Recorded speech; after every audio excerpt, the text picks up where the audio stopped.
નમસ્કાર, હું નીતિન પટેલ. તમે જોઈ રહ્યા છો સમાચાર મેં આગળ ન્યૂઝ. હવે જોઈએ આજના સમાચાર. મહેસાણા જિલ્લા વહીવટી તંત્રએ ફટાકડાના લાયસન્સ માટેના 8 જેટલા નિયમો કડક બનાવી દીધા છે.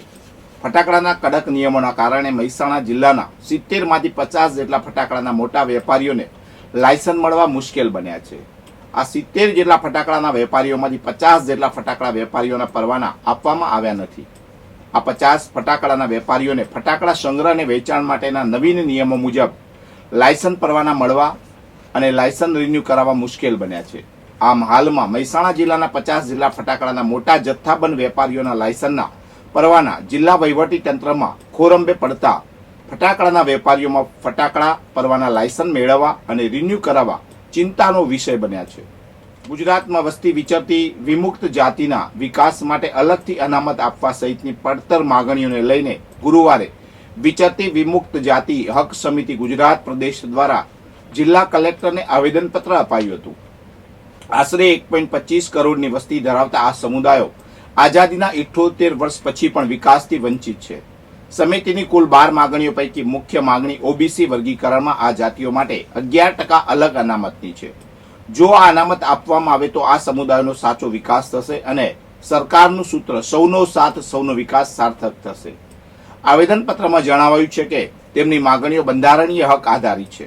સમિતિને આશા છે કે સરકાર તેમની માગણીઓ સ્વીકારશે. જો કે આ માગણીઓ સ્વીકારવામાં નહીં આવે તો ભવિષ્યમાં ગાંધી ચિંધ્યા માર્ગે આંદોલન કરવાની પણ ચીમકી ઉચ્ચારવામાં આવી છે. આ રજૂઆત આગામી સમયમાં સરકાર સમક્ષ પણ કરવામાં આવશે તેમ સમિતિ દ્વારા જણાવાયું હતું. વિસનગરની સાકરચંદ પટેલ યુનિવર્સિટીના નવરાત્રી મહોત્સવ થનગનાટ 2025માં સંસ્કૃતિ ડાન્સ સ્ટુડિયોના કલાકારોએ અનોખી પ્રસ્તુતિ આપી છે. હજારો ખેલૈયાઓને વચ્ચે આ કલાકારોએ કથક અને ગરબાનું સુંદર મિશ્રણ રજૂ કર્યું. કડી અને મહેસાણામાં છેલ્લા 7 વર્ષથી ડાન્સ સ્ટુડિયો ચલાવતા ડોક્ટર દિવ્યા ઠક્કર પ્રજાપતિના નેતૃત્વમાં આ પ્રસ્તુતિ કરવામાં આવી હતી. તેઓ 5 થી 50 વર્ષની વયની મહિલાઓને કથકની તાલીમ આપે છે. ગ્રુપે લોકપ્રિય ગાયક આદિત્ય ગઢવીના નાગર નંદજીના લાલ ગરબા પર પ્રસ્તુતિ આપી હતી. આ પ્રસ્તુતિ માટે ગ્રુપે 1 મહિનાની કઠિન મહેનત કરી હતી. કથક અને ગરબાના સંગમે દર્શકોને મંત્રમુગ્ધ કરી દીધા હતા. ડોક્ટર દિવ્યાએ યુનિવર્સિટીના ચેરમેન પ્રકાશ પટેલ અને ડોક્ટર મિત્તલ પટેલનો આભાર માન્યો હતો. આ કાર્યક્રમે સાબિત કર્યું છે કે સાકરચંદ પટેલ યુનિવર્સિટી શિક્ષણની સાથે સાથે ગુજરાતની સમૃદ્ધ સંસ્કૃતિને પણ પ્રોત્સાહન આપે છે. પાટણ જિલ્લામાં નામદાર કોર્ટના આદેશ અનુસાર આજે 51 લાખની કિંમતનો વિદેશી દારૂનો જથ્થો નષ્ટ કરવામાં આવ્યો.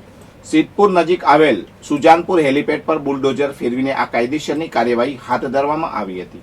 આ દારૂનો જથ્થો પાટણ જિલ્લાના 4 પોલીસ મથકો ચાણસ્મા, હારીજ, સમી અને પાટણ બી ડિવિઝન દ્વારા વિવિધ કેસોમાં પકડવામાં આવ્યો હતો. કોર્ટના હુકમ બાદ તેને નાશ કરવા માટે સુજાનપુર હેલીપોર્ટ ખાતે લાવવામાં આવ્યો હતો. દારૂના જથ્થાને નષ્ટ કરવાની આ સમગ્ર પ્રક્રિયા સિદ્ધપુર અને રાધનપુરના ડીવાયએસપી અધિકારીઓની સીધી દેખરેખ હેઠળ કરવામાં આવી હતી.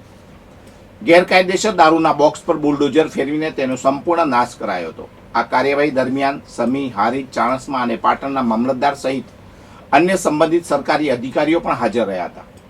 પાટણ જિલ્લા પોલીસ દ્વારા રાજ્યમાં દારૂબંધીના કાયદાનું કડક પાલન સુનિશ્ચિત કરવાની પ્રતિબદ્ધતાના ભાગરૂપે આ કાર્યવાહી કરવામાં આવી હતી.